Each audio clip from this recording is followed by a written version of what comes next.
শ্রী গুরু প্রেমানন্দে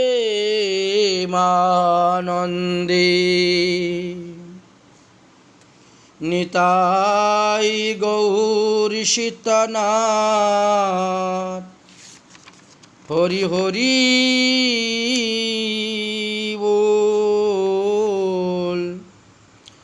গুরুবে গৌরচন্দ্রায় রাধিকায় তদালয়ে কৃষ্ণায় কৃষ্ণ ভক্তায় তদ্ভক্তায় নমো নমঃ। শ্রী শিল নরোত্তম দাস ঠাকুর মহাশয় কর্তৃক বিরচিত প্রেম ভক্তি চন্দ্রিকা নামক গ্রন্থের শেষের দিকে যে প্রার্থনাগুলো আছে সেই প্রার্থনার 3 নং তৃতীয় সংখ্যক প্রার্থনাতে আমরা উপস্থিত হয়েছি। রাধা কৃষ্ণ নিবেদন এই জন করে, রাধা কৃষ্ণ নিবেদন এই জন করে। দুহু অতি রসময় সকরুণ হৃদয়, অবধান করনা তমুরে, অবদান করনা তমুরে।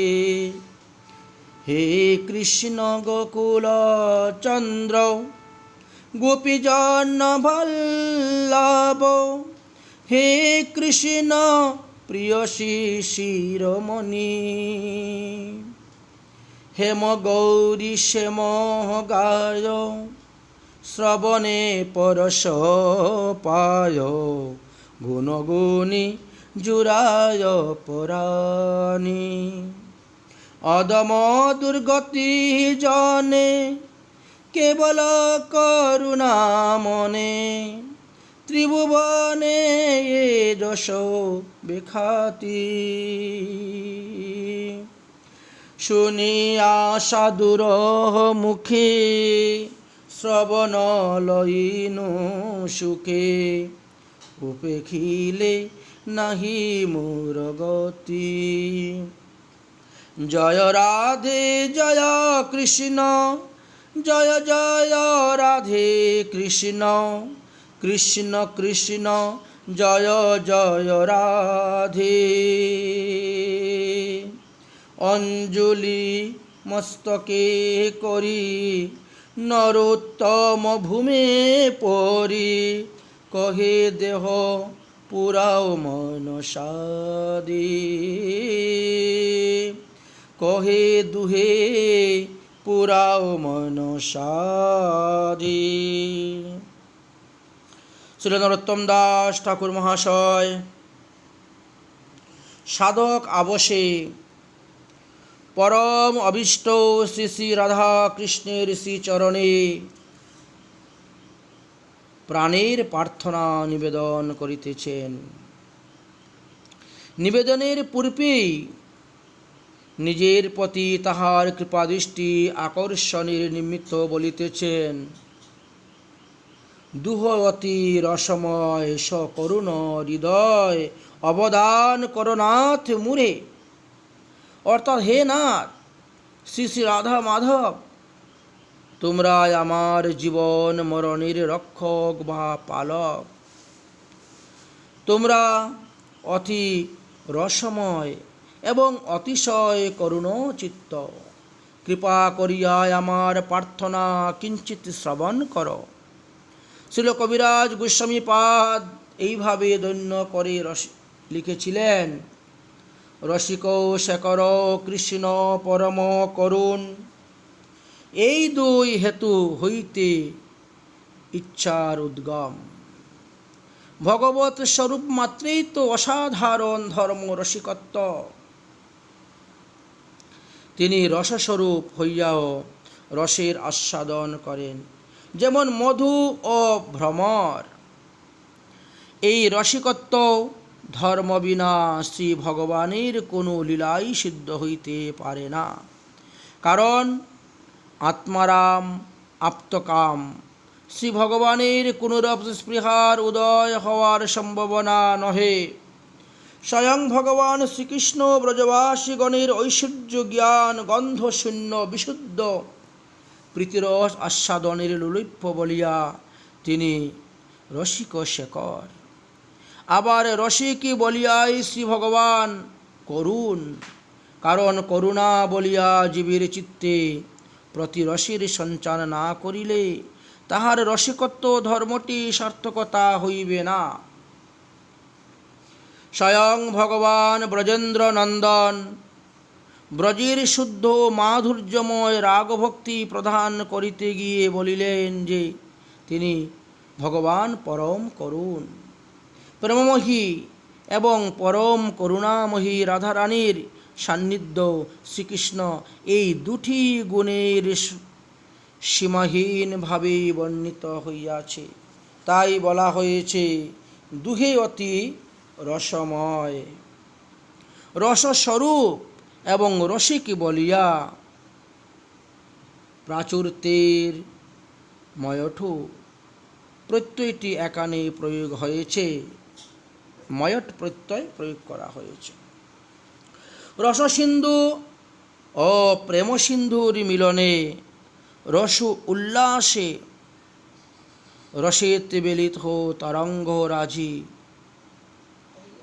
অন্ত জগৎকে প্লাবিত করিয়া দেয় এবং তৎসহ অনুরূপভাবে করুণার প্লাবন ও সমুচ্ছলিত হইয়া উঠে। তাই সম্মিলিত যুগল মূরতি পরম রসময় বা পরম করুণাময়, যাহার সম্মিলনে চরম পরিণতি হল শ্রী শ্রী গৌরী সুন্দরীর প্রেম ও করুণার বন্যায় বিশ্বের আপাময় জীবসমূহকে নিমজ্জিত হইয়া চিরতরে ধন্য করিয়াছে। অবদান করনাথ মুরে, অর্থাৎ হে নাথ, তোমার শ্রী চরণে নমস্কার করি। আমার কিছু প্রার্থনা শুনিতে আজ্ঞা হোক। পূজ্যপাদ গ্রন্থকার এই কথা বলিয়াও শ্রী রাধাকৃষ্ণের গুণ মাধুরীতে আকৃষ্ট হইয়া সম্বোধনের মধ্যে দিয়া এই কিঞ্চিত গুণকীর্তন করিয়াছেন। হে কৃষ্ণ,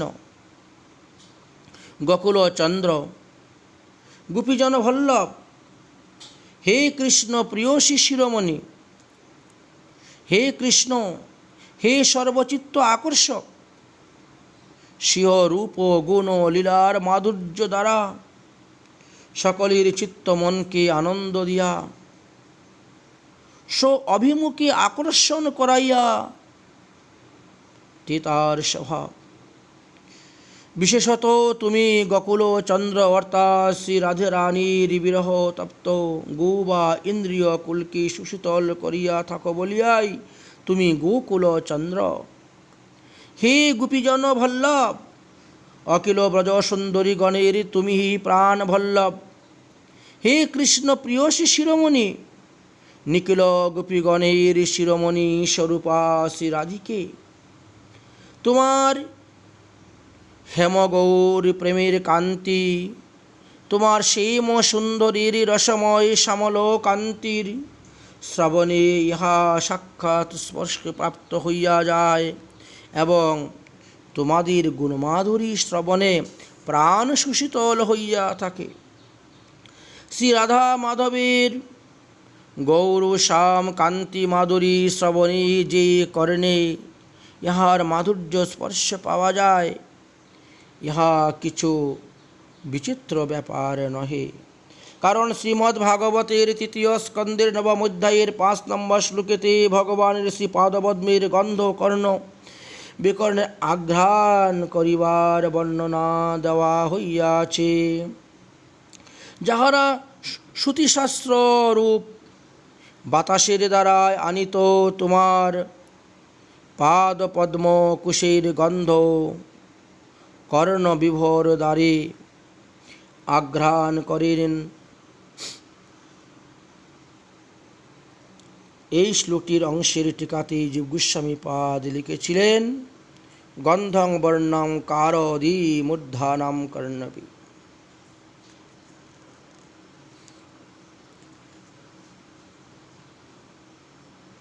এখানে গন্ধ বলিতে বর্ণাকৃতি প্রকৃতির মাধুর্য কর্ণ বিভর দ্বারা আঘ্রাণ করেন, অর্থাৎ নাসা বিভর দ্বারা উৎকৃষ্ট সৌরভ আস্বাদনের ন্যায় কর্ণবিভর দ্বারাও তাদৃশ্য মাধুর্য আস্বাদন করেন বলিয়া বুঝিতে হইবে। সুতরাং শ্রী রাধা স্বামীর গৌর সেইম কান্তির মাধুর্য শ্রবণে ওই কান্তি নয়নে দর্শনের ন্যায় ভক্তের কান্তি মাধুরী আস্বাদন হইয়া থাকে, ইহাই এখানে ভাবার্থরূপে বর্ণন করা হয়েছে। অতঃপর বলিলেন, গুণশুনি জুরাই পরাণী। শ্রী রাধা মাধবের গুণ শ্রবণে ভক্তের প্রাণ সুশীতল হইয়া যায়। আমরা বলিয়াছি, নাম রূপ গুণ লীলাতেই রসস্বরূপ শ্রী ভগবানের রসস্বরূপতার অভিব্যক্ত হইয়া থাকে। শ্রীকৃষ্ণ স্বয়ং ভগবান, রসনাং রসতম বা অখিল রসামৃতর মূর্তি, এবং তাহার কান্ত শিরোমণি শ্রী রাধারানী অখণ্ড মহাভাবের মূর্তি। সুতরাং শ্রী রাধা মাধবের গুণে সেই অখণ্ড চিন্ময় আনন্দ সিন্ধু এবং অখণ্ড মহাভাব সিন্ধু সমুচ্চিত আনন্দ তরঙ্গের আস্বাদন নিহিত রহিয়াছে। শ্রী রাধা মাধব দুষ্পার অনন্ত গুণের সিন্ধু হইলেহ শ্রীমৎ রূপ গোস্বামীপাদ ভক্তিরসামৃত সিন্ধুতে এবং উজ্জ্বল নীলমণি প্রভৃতি গ্রন্থেতে দৃষ্টান্তের সহিত সেই সব গুণের কথা উল্লেখ করিয়াছেন। তাহার শ্রবণ কীর্তন ভক্তের প্রাণ সুশীতল হইয়া থাকে। আবার শ্রীকৃষ্ণের নাম রূপ এবং লীলাদিও শ্রীকৃষ্ণের গুণ সজাতিশয় স্নিগ্ধ ভক্তির নিকট। এই গুণের শ্রবণে প্রাণী পরমানন্দ সঞ্চার হয় বলিয়া যেমন সাধকের সংসার তাপে তাপিত প্রাণ শীতল হয়, তদ্রূপ জাতরতি বা জাত প্রেম সিদ্ধ ভক্তির আবিষ্ট বিরহতা তাপিত প্রাণ এই সব গুণে শ্রবণে সুশীতল হইয়া থাকে। তাই গুণ শুনি জুড়ায় পরাণী। শ্রী শ্রী রাধাকৃষ্ণের যেমন গুণের সিন্ধু, তদ্রূপে করুণার অপার সিন্ধু অধম গতি দুর্গতি জনের কেবল বন্ধু ইত্যাদি আমরা পাই। তাই কেবল করুণা মনে ত্রিভুবনে এই যশ খ্যাতি। এখানে কেবল করুণা মনে, এই কথা বলার তাৎপর্য হলো এই যে শ্রী শ্রী রাধা মাধবের মনই কেবল বা একমাত্র করুণার অনন্য নিলয়। অনন্য ভগবত স্বরূপে বা স্বরূপ শক্তি বর্গে যে কারণ্যিকী গুণের প্রকাশ দেখা যায়, তাহার মূল উৎস শ্রী শ্রী রাধা মাধব। কারণ শ্রীকৃষ্ণ অন্যান্য অনন্যপেক্ষীয় স্বীয় ভগবান এবং শ্রী রাধা মূল প্রকৃতি। এইরূপ বজ আশ্রয় ঐশ্বর্য মাধুর্যময় সর্বগুণগণ রত্নালয়, আননে বৈভব সত্তা কৃষ্ণদত্ত ভগবত্তা কৃষ্ণ সর্ব অংশী সর্ব আশ্রয় ইত্যাদি আমরা চৈতন্য চরিতামৃতে দেখতে পাই। শ্রীকৃষ্ণ হইতেই অনন্য ভগবত রূপ এবং অনন্ত ভক্তগণের মধ্যে করুণা শক্তির আবির্ভাব হইয়া থাকে। আবার কেবল করুণা বলিলে শুদ্ধ করুণা শ্রী শ্রী রাধাকৃষ্ণের করুণা, ইহাতে বিশুদ্ধ প্রেম ব্রজপ্রেম লাভ করা যায়। অজ্ঞতাবশত ভ্রজনকারী কৃষ্ণতর বস্তু কামনা করিলেও শ্রীকৃষ্ণের শুদ্ধ কৃপা তাহা না দিয়া আশ্রয়ীকে কৃষ্ণ বজ প্রেমী দান করিয়া থাকেন। কৃষ্ণ কহেন আমা ভজে মাগে বিষয় সুখ, অমৃত ছাড়িয়া বিষ মাগে এ বড় মূর্খ। আরে আমি বিজ্ঞ, এই মূর্খকে বিষয় কেন দিব? সচরণামৃত দিয়া বিষয় ভুলাইব। শ্রী চৈতন্য চরিতামৃতে আমরা এরকম দেখতে পাই। তাই শ্রী শ্রী রাধা কৃষ্ণ এই প্রকারে শুদ্ধ করুণার সিন্ধু হইলেহ একমাত্র অধম বা দুর্গতি সম্পূর্ণ জনই সেই করুণার নিশ্চিদ্র ভাজন, সেই করুণা তাদের উপরেই বশীভূত হয়।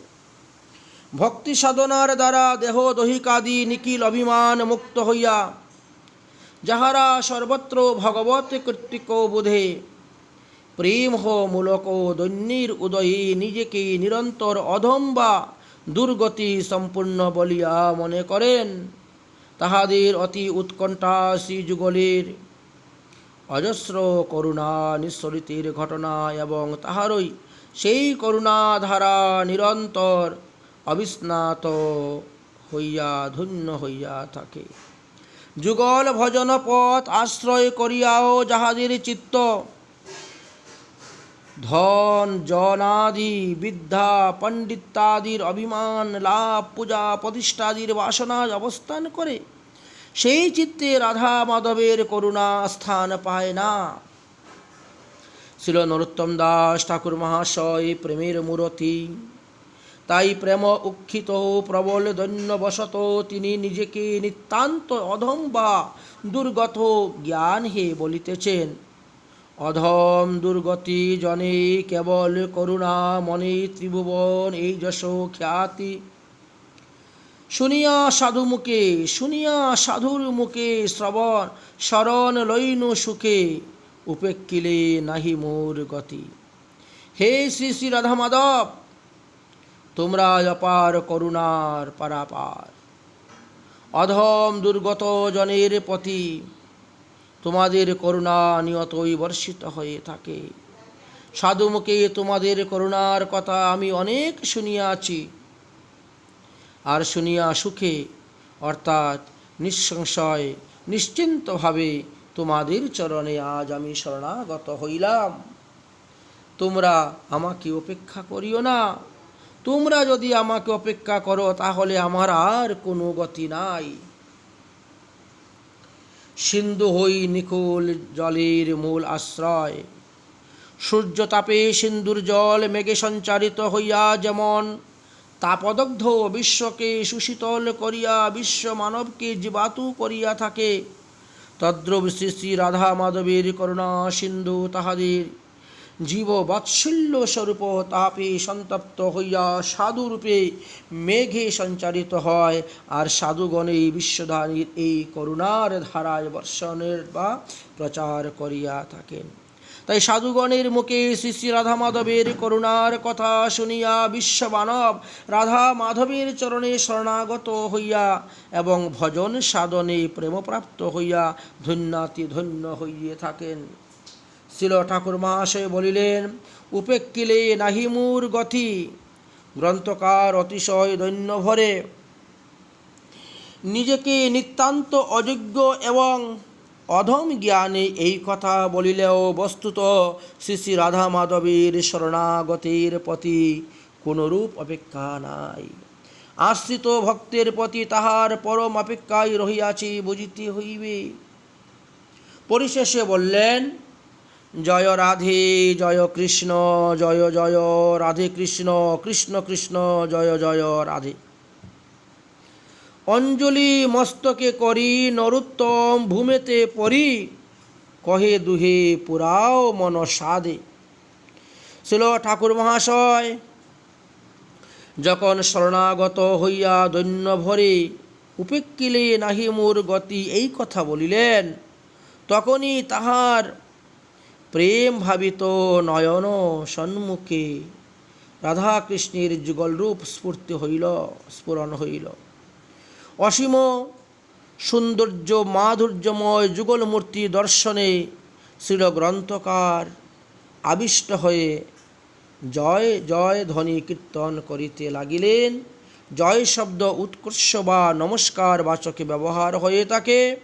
তাই প্রথমত সিংহ পরমাবিষ্ট শ্রী শ্রী রাধারানীর চরণে প্রণত হইয়া তাহার উৎকর্ষ বা নমস্কার সূচক জয় রাধে বলিলেন।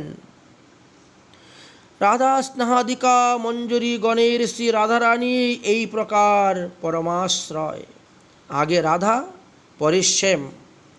শ্রী রাধা রানীর চরণাশ্রয়ে তাহাদের শ্রীকৃষ্ণ ভজন। শ্রী রাধারানীর চরণে প্রণতি হইলেই শিল গ্রন্থকার শ্রী রাধারানীর জয় দিয়ে রাধার স্বরূপ গুণ লীলাধি সর্বোৎকৃষ্ট রূপে সূচনা করিলেন। প্রেমের পরম সার মহাভাব হইতে উৎকৃত এই রূপ গুণ লীলা। অতএব উৎকর্ষ তো আছেই, আবার শ্রীকৃষ্ণের সন্নিধে সেই রূপ গুণাধি কি অপূর্ব উচ্ছলন। প্রেমেতে যিনি কৃষ্ণময়ী, রসেতে যিনি গৌরাঙ্গী, ঐশ্বর্যে যিনি সর্বলক্ষ্মীময়ী, মাধুর্যেতে যিনি গোপিকা শিরোমণি বিষভানু নন্দিনী শ্রী রাধা। তাই বলিলেন জয় রাধে জয় রাধে। তারপর বলিলেন জয় কৃষ্ণ তত্ত্ব সম্বলিত লীলা বৈচিত্র্যের মধ্যে শ্রীধাম বৃন্দাবনের মাধুর্য সুরক্ষিত। তত্ত্বে শ্রীকৃষ্ণ বেদ প্রতিপাদিত স্বয়ং ভগবান নিখিল ভগবত স্বরূপে মূলীভূত তত্ত্ব। অতএব তাহাতে উৎকর্ষের পরাকাষ্ঠা।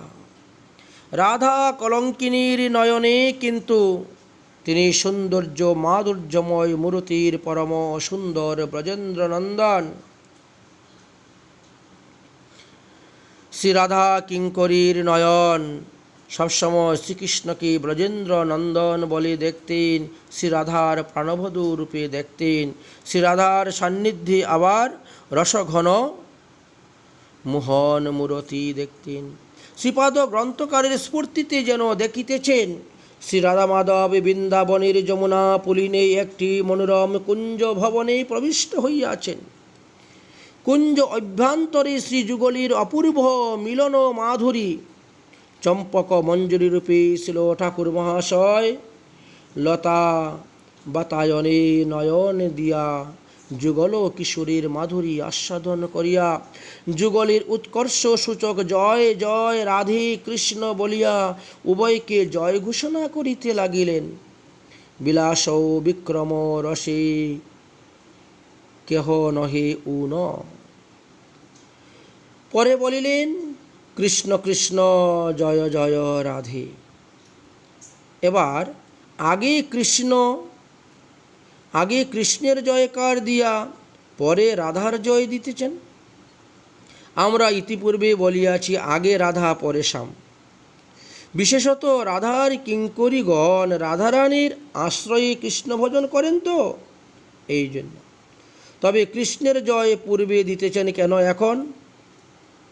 ইহাদের নয়নে যখন কৃষ্ণই সর্বাধিক সুন্দর, তখন ইহারা পূর্বে কৃষ্ণের জয় দিয়া থাকেন।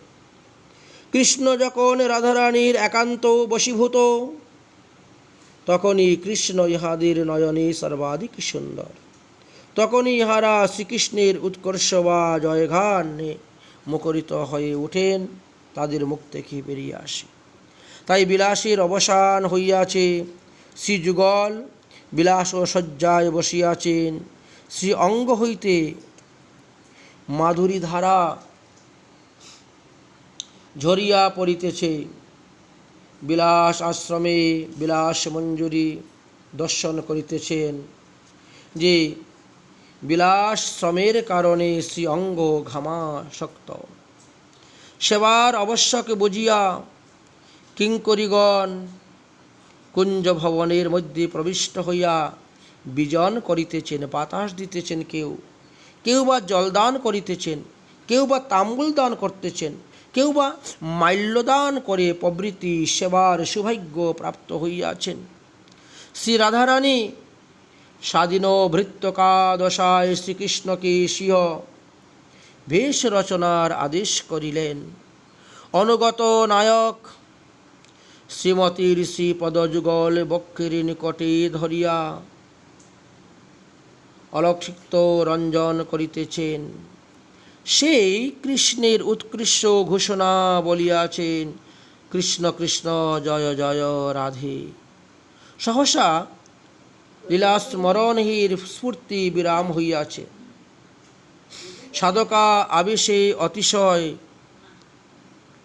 আর্তির সহিত ধরণীতে লুণ্ঠিত হইতে হইতে মস্তকে অঞ্জলি বদ্ধন পূর্বক প্রার্থনা করিলেন, সেবা সৌভাগ্য দানে আমার অভিলাষ পূর্ণ কর। অঞ্জলি মস্তকে করি নরোত্তম ভূমিতে পড়ি, কহে দুহে পুরাও মনসাদ। এইভাবে আমরা ৩ নং প্রার্থনার সুধাকণিকা আস্বাদন করলাম। অতঃপর আগামী পর্বতে ৪র্থ নং সাবিষ্ট লালসার প্রার্থনা আস্বাদন করিব।